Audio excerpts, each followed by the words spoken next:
Hello, I assume you just started calisthenics and need to know how to do it or what exercises fit best, how to set your goals better, and how to build a monthly workout plan with promises of progress in terms of performance, execution, strength, and muscles too perhaps. Then hear me out until the end. This step-by-step video tutorial I've made for beginners in calisthenics will answer all these questions.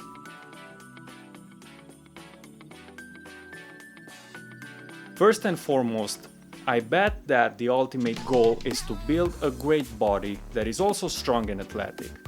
However, muscles don't grow easy and as expected, and they're actually a consequence of your performance and execution over time, done only with basic and compound exercises.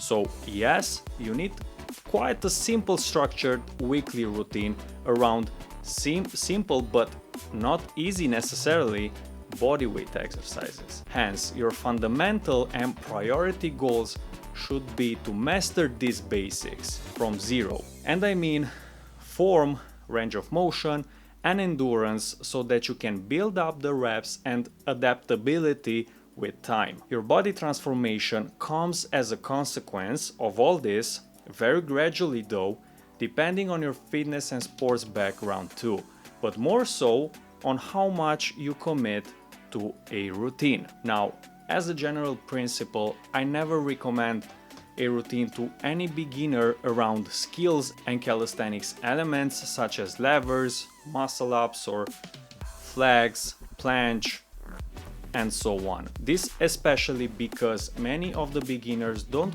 quite master the basics yet. It's like placing the cart before the horses. Plus, doing too much skill and element training isn't the best approach towards a safe, injury-free training and to achieve also a balanced muscular physique head to toe. Therefore, fundamental bodyweight training is what you should generally plan on doing for the first year, at least.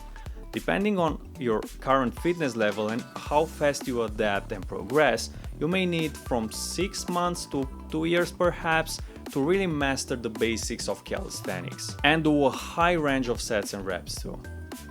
Mastering the basics means rapping out flawlessly, without breaking down on form, shape, nor shrinking the range of motion.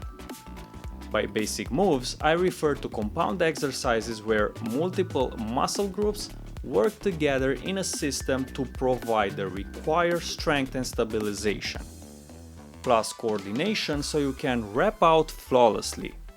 But not necessarily effortless. No isolation exercises in basic old school calisthenics. That's how you develop the muscles in accordance with learning the proper execution. Now let me categorize the big moves and show you the essential exercises because these are the ones you have to write down into your training log because they will compose your monthly training structure after all. But before that, as a beginner, you need a training journal or notebook, but it would help most if you would not use anything electronic. The brain makes better connections when you actually write and not when you type on a keyboard or on your phone. I fancied old school methods since the beginning and wrote down all the exercises and weekly training log. Moving forward, you won't need much aside from a dip station and a pull-up bar in terms of equipment. In the absence of all that, get your hands on a pair of gymnastic rings and search a steady and solid place to anchor them. Either way, they all do a great job, so don't debate which is better between rings or bars. You can do both. More equipment than that is just a square empty floor and what the nearby environment provides. It can be stairs, a short but steep hill, perhaps a box on which you can jump on, or push-up handles. But it's not a must-have, rather a preference if you fancy diversifying. Therefore, you'll need to get creative, otherwise attend a gym and do your calisthenics training indoors where you have easy access to all the required tools and equipment. As a beginner, another piece of equipment that might be of great use sometimes is the rubber elastic bands. You may need them to assist and make a difficult exercise slightly easier. Plus it works the other way around too, making it harder. So get a pair of bands of different intensities and resistances if you think you're going to use them. Beginners usually acquire them for assistance at pull-ups or to make the push-ups a bit harder. Now moving forward and finally to the list of essential exercises, you have a few major pushing and pulling moves, some extensions and some variants. The first family is pulling movements. Here I recommend you write down body rows, regular pull-ups and chin-ups, wide pull-ups, close chin-ups, and commando pull-ups. There are more grip variations out there, of course, and different angles and body inclinations like Australian pull-ups over horizontal pull-ups, but these are the ones you need to focus on most and try to adapt each variation to your own strength. Second, the push-up family, and here you have regular push-ups and diamond push-ups or close grip push-ups. They are very similar.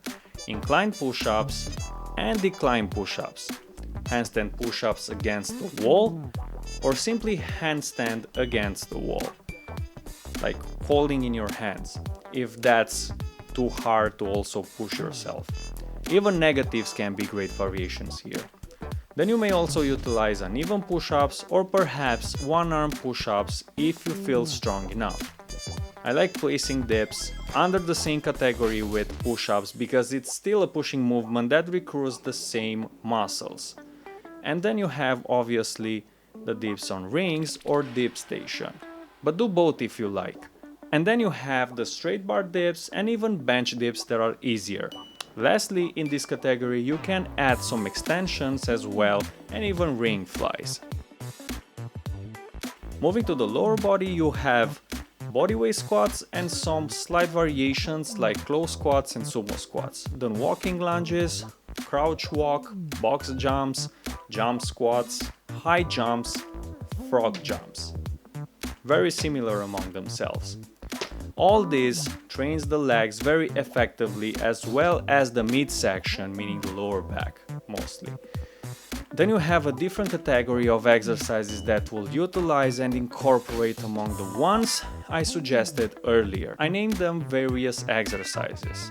So you have burpees, jumping jacks, jump rope if you will too, even sprints, which is still bodyweight movement, hill sprints, that is a slight variation, and of different intensities and distances. The sprints can be on shorter distances or longer distances, that's up to you, but I recommend a broader variety here. Then you have bridges, stair running, and stair sprints. In general, stair training can be very similar to off-road hill sprints or trail running in general, like in terms of intensity, elevation, and difficulty or muscle activation. I did both and it's great exercise and therefore I recommend them to you too. Lastly, we have the core section that includes exercises like knee raises on flat, on a pull-up bar, or even on a dip station or rings. And then variants that are more difficult like 90-degree leg raises with the legs perfectly aligned, and even tougher like the V raises. Then full leg raises where you have a broader range of motion that activates the abs, but also the lats and arms. Skin the cat, if you will, and the last one, sit-ups. I could also mention planks here, but I personally don't put too much value into them because I don't see them so relevant for progress. I like doing planks though, but in between my full body circuit training as a method to calm down my heart rate while I keep working out. If I don't want to pause and rest entirely, I just get some easy exercise in between. After you have written down all these exercises, you should worry about the execution of each exercise and variant. It will require analysis, internet search, and perhaps some self-recordings too, but you'll get the hang of it if your fundamental strength is pretty much okay. If you utilize my training structure and own one of my calisthenics programs, just watch over the pictures I added there to clearly understand form and range. Perhaps some exercises are impossible to do at the moment. In this case, it doesn't matter honestly, you'll only focus on those accessible even if you can do a small part of them, and try to eventually make the others slightly easier and more accessible over time and as you get better. Then you have the time under tension and tempo. Time under tension refers to the time your muscles are contracted or put to use or pressure. You can increase it by moving faster or decrease it by holding and contracting or simply moving slower throughout the reps. Pretty simple. The tempo is given by the speed but related to the time under tension too somehow. It's the speed you do on the concentric and eccentric portion, plus the bottom and top positions where you can hold for 1-2 seconds or just simply move from a movement to another in opposite direction. If you control the execution, range and form and speed, you'll be in control of your whole body, coordination and stability, more so if you do ring training. That allows you to engage the muscles better and stimulate them more effectively to get stronger and more prominent. Strength comes from here and from the fact you continue to rep out in good form, set after set, to exhaust the muscles and fry the nervous system. Almost every exercise creates a necessity for control and coordination, more or less depending on the exercise after all. So focusing on each repetition is very important. Never rush and speed up if you can't fully control the movements. That comes later with time and after you put in a great amount of work. Working out at high speed and keeping a good execution too is an adaptation achievable over a long period. A beginner should almost always go slower and in more control unless it's a plyometric training where you clap your hands and spread out them again like clapping push-ups. Dynamic and explosive exercises like this can be done fast, but, and it's a big but, always in full control. Now that you got that covered, I suggest getting some physical tests now. You need to know your current strength and endurance level to establish the correct sets and reps range and know what exercises to include or eliminate further in your weekly workout log. Therefore, go out there and see how many correct pull-ups, push-ups, dips, squats, leg raises or any other variation you want and see how many you can do. Just respect what I said earlier about tempo, time under tension, form, execution and all that. If you don't test, you will never know whether you can do an exercise or not.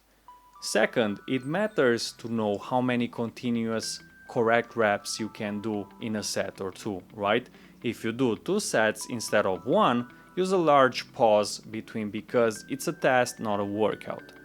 For instance, let's say you can do wide pull-ups and handstand push-ups against the wall, or face great difficulty with 2-3 repetitions.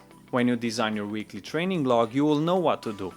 So you either work with easier push-up variations only, or you work around handstand push-ups somehow differently by doing negatives and handstands only. If you're so strong to make it tougher, then simply get a pair of tall handles to increase the range or do more sets and reps instead. Then you might need some elastic rubber bands for wide pull-ups or someone to push on your back for extra assistance. If not, you have to change the grip towards a regular pull-up and just work with regressive variations until you get strong enough and adapted enough to try again wide pull-ups. This is how it works and why testing is so essential. However, do not worry about it too much because you won't need to take these tests very often. Is there more to determine where you stand from a strength perspective relative to your body weight? You'll get the hang of it pretty rapidly and you will know what you can do after. From that point, you'll try a new movement in your workout here and there to check up and see if you got stronger. Now, all that remains is creating the workout log based on everything you gather so far in terms of information, with the best exercises and according to your goals.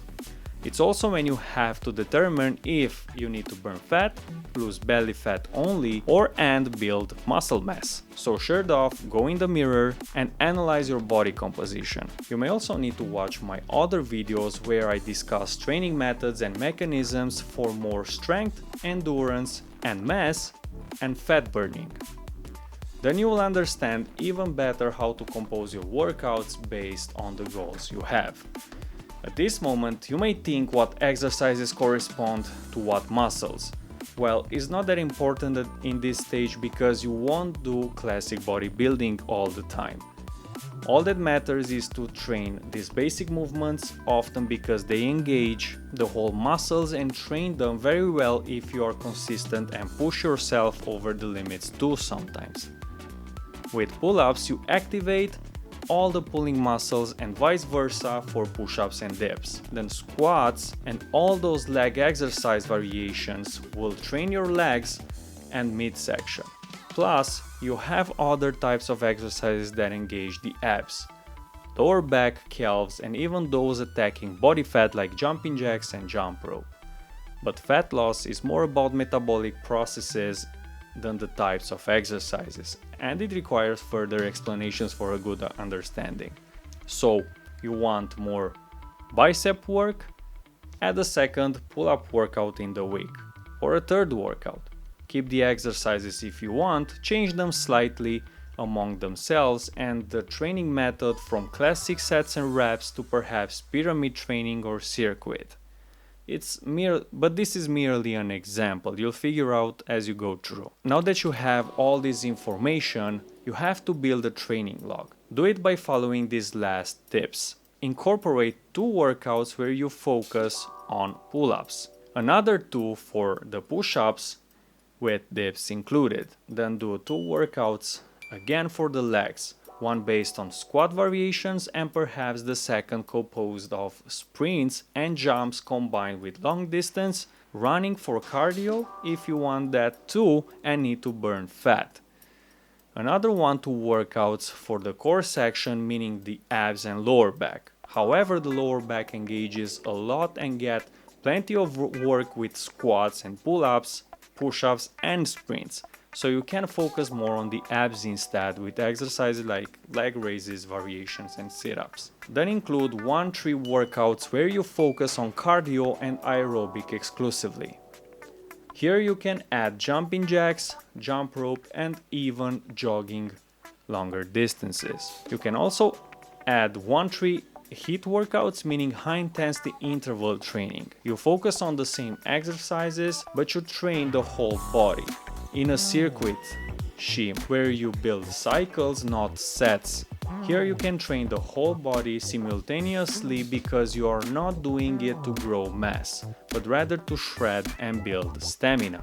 It also works for fat burning. Now I suggest a frequency of 4-7 workouts a week and relate the type of workout to your needs and goals. If you need first to burn fat, then do more HIIT and cardio than classic calisthenics. Vice versa if you need more strength and to develop muscles. I like mixing them a lot, and as you figure it out, you can't compile everything into 1 week. So don't get scared yet. That's why a training log should be built over longer period, like 2-3 weeks or a month before repeating it entirely, so that you have time to go over all the required routines without leaving behind anything essential. That doesn't mean though that you can't repeat 1 or 2 workouts you'll find very effective and like. It is just that you need more days to Cover a variety of workout methods, then adjust and mix however you see fit. I am merely providing a general foundation or workout structure. It's easier if you have my calisthenics programs, but you can utilize this training scheme too. It will work if you also personalize and mix and match. Then all that remains for you is to work hard and to stay committed every week. Also, I didn't cover the set and rep range and the pause because I published enough videos about this topic. So you can check those out too if you want. I think that's the only missing subject I haven't covered in detail in this video. Other than that, don't forget to push the limits, work hard, high reps and sets if you can, and train in the green zone when needed. Progress occurs in the green zone as well, and you need it when you are tired or unable to smash your workouts. So I hope you like my video, thanks for watching, see you in the next one.